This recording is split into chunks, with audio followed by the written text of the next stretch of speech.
High, this is Walid. তো আজকে আমরা ঢাকা বোর্ড 26-এর জেনারেল ম্যাথের এই সৃজনশীলটি সমাধান করব। তো এটার ক নম্বরে কি বলা হয়েছে যে প্রমাণ করো যে অর্ধবৃত্তস্থ কোণ এক সমকোণ। আমাদের যে অর্ধবৃত্তস্থ কোণ এইটা আমাদের প্রমাণ করতে হবে এক সমকোণ। তো আমি এখানে লিখে রেখেছি, আপনারা কিভাবে লিখবেন। প্রথমে বিশেষ নির্বাচন, মনে করি অকেন্দ্র বিশিষ্ট একটি বৃত্তে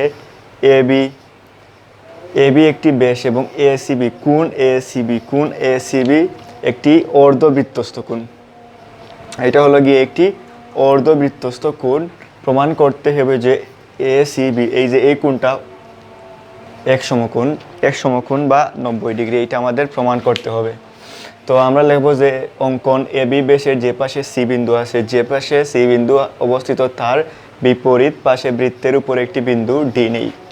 আমরা এখানে একটি বিন্দু ডি নিতে পারি। প্রথম প্রমাণ, আমরা জানি বৃত্তের একই চাপের উপর দণ্ডায়মান কেন্দ্রস্থ কোণ বৃত্তস্থ কোণের দ্বিগুণ। এই যে কেন্দ্রস্থ কোণ বৃত্তস্থ কোণের দ্বিগুণ, এইটা যদি হয় 90 ডিগ্রি তাহলে এইটা হবে গিয়ে 180 ডিগ্রি। তো এখানে এডিবি চাপের উপর দণ্ডায়মান, এই যে এডিবি চাপের উপর দণ্ডায়মান কেন্দ্রস্থ কোণ বৃত্তস্থ কোণের দ্বিগুণ। কেন্দ্রস্থ কোণ বৃত্তস্থ কোণের দ্বিগুণ। এডিবি চাপের উপর, আমি তো এই লাইন থেকে এই লাইনে আরেকবার চলে গেছি। এখানে যে এডিবি চাপের উপর দণ্ডায়মান কেন্দ্রস্থ কোণ হলো সরল কোণ এ ও বি। সরল কোণ এ ও বি এইটা কি? এইটা হলো গিয়ে সরল কোণ এ ও বি এবং বৃত্তস্থ কোণ এসিবি, এইটা বৃত্তস্থ কোণ। তো কোণ এ ও বি ইকুয়াল টু এসিবি এইটা তো 90 ডিগ্রি।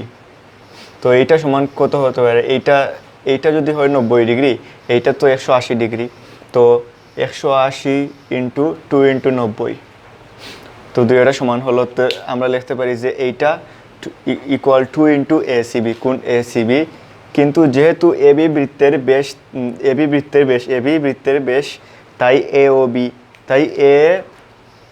ও বি একটি সরল কোণ। আমরা জানি এক সরল কোণ ইকুয়াল 2 সমকোণ, এ ও বি ইকুয়াল 2 সমকোণ। সুতরাং ধাপ 1 ও 2 হতে পাই 2 এসিবি ইকুয়াল 2 সমকোণ।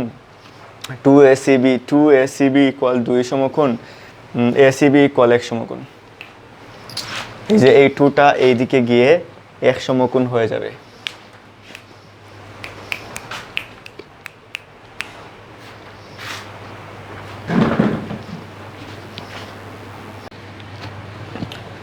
সো এখন যে উপপাদ্যটা আমি সমাধান করে দিলাম, এইটা আশা করি আপনারা পারবেন। তো আমি তো বোর্ডে লিখে দিয়েছি, সেইখান থেকে আপনারা তুলবেন, তারপর কয়েকবার না দেখে ট্রাই করবেন। আশা করি আপনারা পারবেন।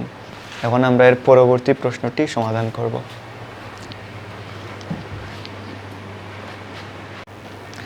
সো এখন আমরা এর পরবর্তী প্রশ্নটি সমাধান করব, ক নাম্বার। তো চিত্রটি আমি আগে থেকে লিখে রেখেছি। তো এখানে বলা হয়েছে এক নং হতে প্রমাণ করো যে কিউএম, এই যে কিউএম ইকুয়াল আর এম, এই দুইটা সমান, এইটা আমাদের প্রমাণ করতে হবে।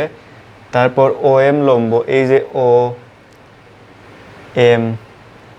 এম লম্ব কিউ আর, এই যে কিউ এবং আর এর লম্ব হলো গিয়ে ও এম, এইটা আমাদের প্রমাণ করতে হবে। তো প্রথম আমরা এই যে চিত্রটি এঁকে নিব, তারপর আমরা যে প্রমাণটি শুরু করব। তো এই যে উপপাদ্য,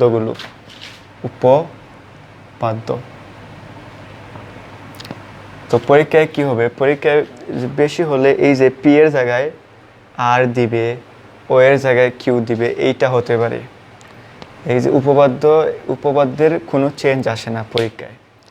কয়েকটি টাইপ আছে, এই কয়েকটি টাইপ যদি আমরা ডিরেক্টলি বুঝে মুখস্থ করে ফেলি, এগুলো আমাদের মুখস্থই করা লাগে। তো আমরা কয়েকটি টাইপ যদি এইভাবে যে বুঝে মুখস্থ করি, যাতে এই যে পি এর জায়গায় যদি আমরা কিউ দেই, তাহলে যাতে আমরা পারি। এইভাবে আমি তো বুঝিয়ে দিচ্ছি, আপনারা বুঝে মুখস্থ করবেন। তো এইগুলা মুখস্থ না করলে তো আপনারা লিখতে পারবেন না। সে মনে রাখা লাগে। মুখস্থ বলতে এগুলা আপনাদের প্রথমে বুঝতে হবে, তো বোঝার পরে আপনাদের এই যে না দেখে দেখে লিখতে হবে। তো আমি প্রথমে আপনারা কি লিখবেন, বিশেষ নির্বাচন।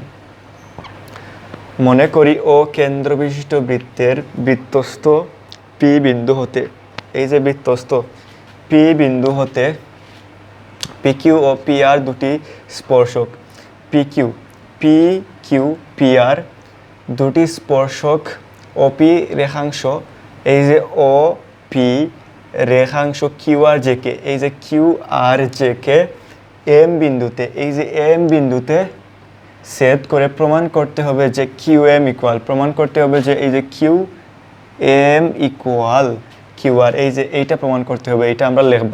তো প্রমাণ করতে হবে কি, Q M equal R M এবং ও এম লম্ব কিউ আর, এইটা আমাদের প্রমাণ করতে হবে। তো আমরা অঙ্কনে কি করেছি, ও কিউ এবং ও আর যোগ করি, ও কিউ এবং ও আর আমরা যোগ করব এইভাবে। তো চিত্রটি আশা করি আপনারা পারবেন। এই যে কয়েকটি টাইপ থেকে আসে পরীক্ষায়, এই যে চিত্র এইটাই আসবে, শুধু এই যে মানটা পরিবর্তন করে আসবে। তো প্রথম ধাপে আমরা লিখেছি যে প্রমাণ ত্রিভুজ ধাপ, প্রথম ধাপ ত্রিভুজ ও পি কিউ, ত্রিভুজ ও পি কিউ, এই যে ও পি কিউ, এই যে ত্রিভুজ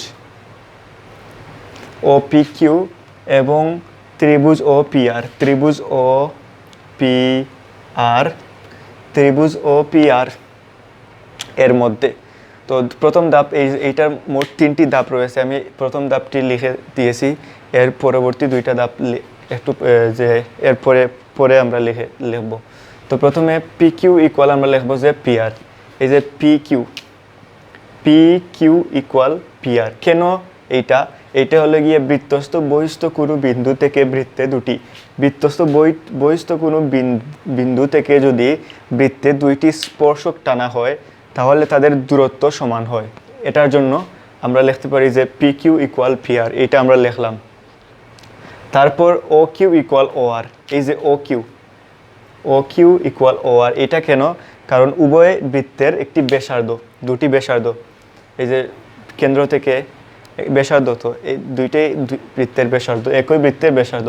ওপি ইকুয়াল ওপি, এই যে ওপি ইকুয়াল ওপি, কারণ এই দুইটা সাধারণ বিন্দু, এই যে দুটি ত্রিভুজের মধ্যে সাধারণ বিন্দু ওপি, তো ওপি ইকুয়াল ওপি লিখলাম, সাধারণ বাহু।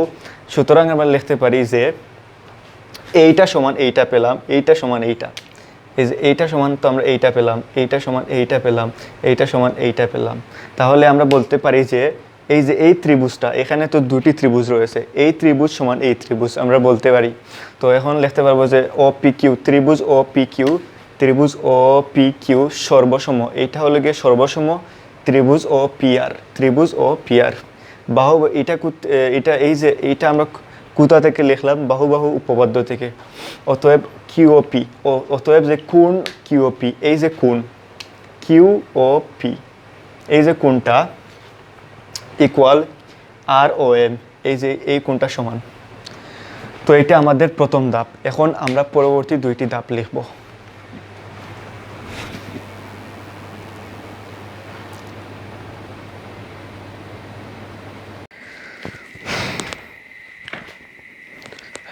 হ্যালো।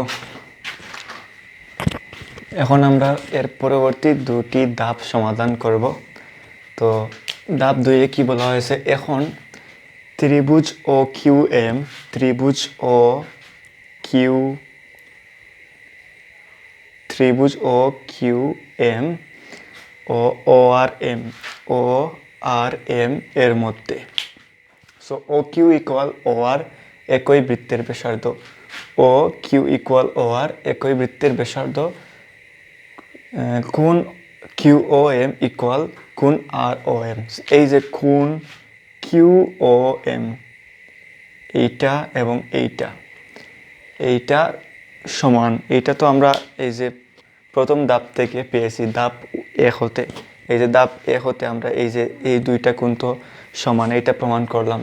তারপর ও এম ইকুয়াল ও এম, এইটা কেন, কারণ এই দুইটা ও এম যে এই দুটি ত্রিভুজের সাধারণ বাহু, এই যে এইটা সাধারণ বাহু। সুতরাং ত্রিভুজ ও কিউ এম সর্বসম ও আর এম। ত্রিভুজ ও কিউ এম সর্বসম ও আর এম। যে সর্বসম সমান কেন? কারণ এই যে দুটি ত্রিভুজের এইটা সমান, এই বাহু সমান, এই বাহু সমান, এই যে সব বাহুগুলো সমান। এজন্য আমরা বলতে পারি যে এই ত্রিভুজ সমান এই ত্রিভুজ। বাহু কোণ, বাহু উপপাদ্য থেকে বলতে পারি। অতএব Q M equal R M. এই যে কিউ এম কোথায় গেল? Q M equal R M. এই যে এইটা আমরা যে সমান বলতে পারি। তো 1 নম্বর আমরা প্রমাণ করলাম, প্রথম অংশ প্রমাণিত।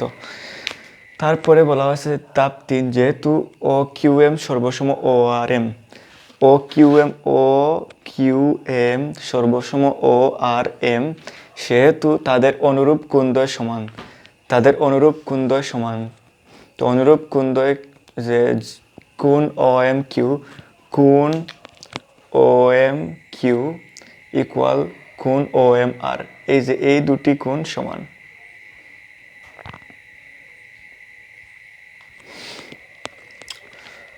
ও এম আর সমান। এখন কিন্তু এই কোণ দুটি রৈখিক যুগল কোণ তৈরি করেছে এবং এদের পরিমাণ সমান। এই যে এই কোণ দুটি রৈখিক যুগল কোণ তৈরি করেছে এবং এদের পরিমাপ সমান। আমরা জানি রৈখিক যুগল কোণদ্বয় পরস্পর সমান হলে প্রতিটি কোণ এক সমকোণ। এই যে রৈখিক যুগল কোণ যদি সমান হয় তাহলে প্রতিটি কোণ কত ডিগ্রি? এক সমকোণ বা 90 ডিগ্রি হয়। সুতরাং কোণ ও এম কিউ, এই যে কোণ ও এম কিউ ইকুয়াল কোণ ও এম আর, কোণ ও এম আর ইকুয়াল এক সমকোণ বা 90 ডিগ্রি আমরা বলতে পারি। যেহেতু কোণ দুটি সমকোণ তাই ও এম রেখাংশ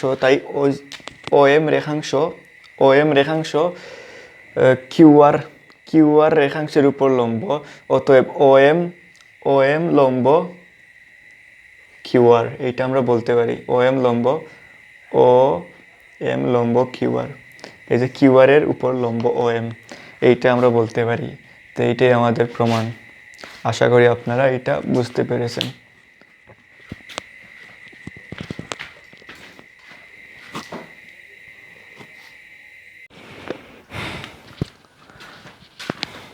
সো এখন আমরা এর পরবর্তী প্রশ্নটি সমাধান করব। গ নম্বর এইটাতে কি বলা হয়েছে? 2 নং হতে প্রমাণ করো যে DEFG বিন্দু 4টি সমবৃত্ত। তো আমি এখানে লিখে দিয়েছি, আপনারা খাতায় তুলে নেবেন। আমি এখন এটা বুঝিয়ে দিব। তো এটার চিত্রটি আমি প্রথম থেকে লিখে রেখেছি। এই যে প্রথমে বিশেষ নির্বাচন, এখানে আমি জন লিখে ফেলেছি। উদ্দীপক অনুসারে DEFG একটি চতুর্ভুজ যার বিপরীত কোণদ্বয়ের সমষ্টি 180 ডিগ্রি, অর্থাৎ যে কোণ DEF প্লাস কোণ DGF, এই যে এই কোণটি এবং DGF মার্কারের কি হলো? সো কোণ DEF এই কোণ এবং DGF এই কোণ ইকুয়াল 180 ডিগ্রি। প্রমাণ করতে হবে যে এইটা প্রমাণ করতে হবে কি? DEFG বিন্দু 4টি সমবৃত্ত অর্থাৎ হলো গিয়ে বিন্দু 4টি একই বৃত্তের পরিধির উপর অবস্থিত। বিন্দু 4টি একই বৃত্তের পরিধির উপর অবস্থিত। অঙ্কন, আমরা এখন অঙ্কন লিখব যে যেহেতু DEF বিন্দু 3টি সমরেখা নয়, DEF বিন্দু 3টি সমরেখা নয়, একই লাইনে নেই, তাই এই 3টি বিন্দু দিয়ে যায়। মনে করি বৃত্তটি DG রেখাকে G বিন্দুতে, এই যে DG রেখাকে G বিন্দুতে সেট করে এবার EF এবং FG বিন্দু FG কোথায় গেল? FG যোগ করি। এখন আমরা অঙ্কন লিখে ফেললাম। এখন প্রমাণে ধাপ 1, অঙ্কন অনুসারে DEFG বিন্দু 4টি একই বৃত্তের উপর অবস্থিত। সুতরাং DEFG একটি বৃত্তস্থ চতুর্ভুজ। এই যে এইটা একটা বৃত্তস্থ চতুর্ভুজ। আমরা জানি বৃত্তস্থ চতুর্ভুজের যে কোনো দুটি বিপরীত কোণের সমষ্টি 2 সমকোণ বা 180 ডিগ্রি। তো বৃত্তস্থ চতুর্ভুজের যে কোনো দুইটি বিপরীত কোণের সমষ্টি কত? এটা জি প্রাইম। মার্কারের কি হলো, আমি একটু ওয়েট আ সেকেন্ড।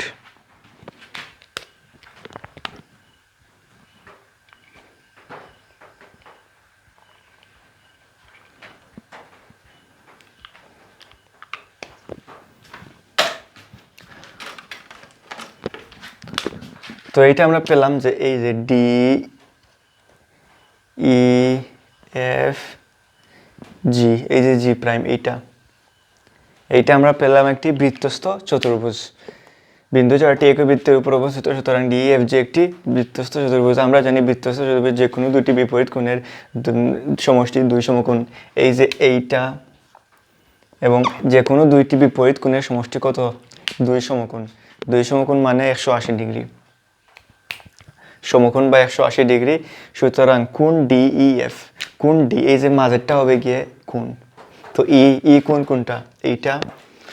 ডিজিএফ এইটা ইকুয়াল 180 ডিগ্রি। এটা লিখলাম আমরা 1 নং সমীকরণ। তারপর লিখব ধাপ 2। কিন্তু আমাদের উদ্দীপকের শর্তে 2 দেওয়া আছে, এই যে উদ্দীপকের শর্ত 2 কি দেওয়া আছে? শর্ত 2, এটা তো শর্ত 2, এটাতে দেওয়া আছে এইটা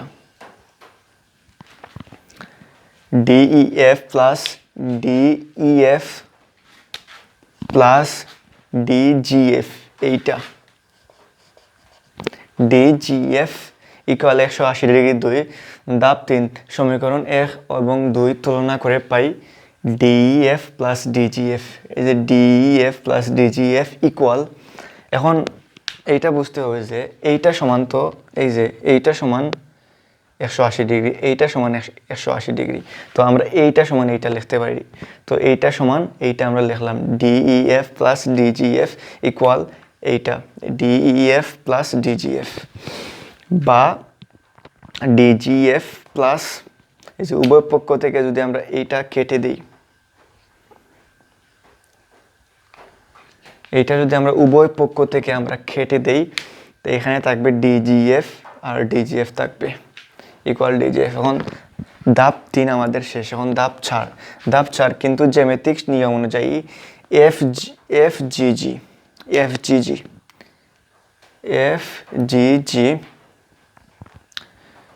ত্রিভুজের একটি বহিস্থ কোণ হলো ডিজিএফ, একটি বহিস্থ কোণ ডিজিএফ, এটা হলো কি একটি বহিস্থ কোণ। আমরা জানি, আমরা কি জানি? আমরা জানি যে ত্রিভুজের বহিস্থ কোণ কখনো তার অন্তস্থ বিপরীত কোণের সমান হতে পারে না। বহিস্থ কোণ অন্তস্থ বিপরীত কোণের সমান হতে পারে না, এটা সমান হবে না কখনো, সবসময় বড় হয়, সবসময় বড় হয়।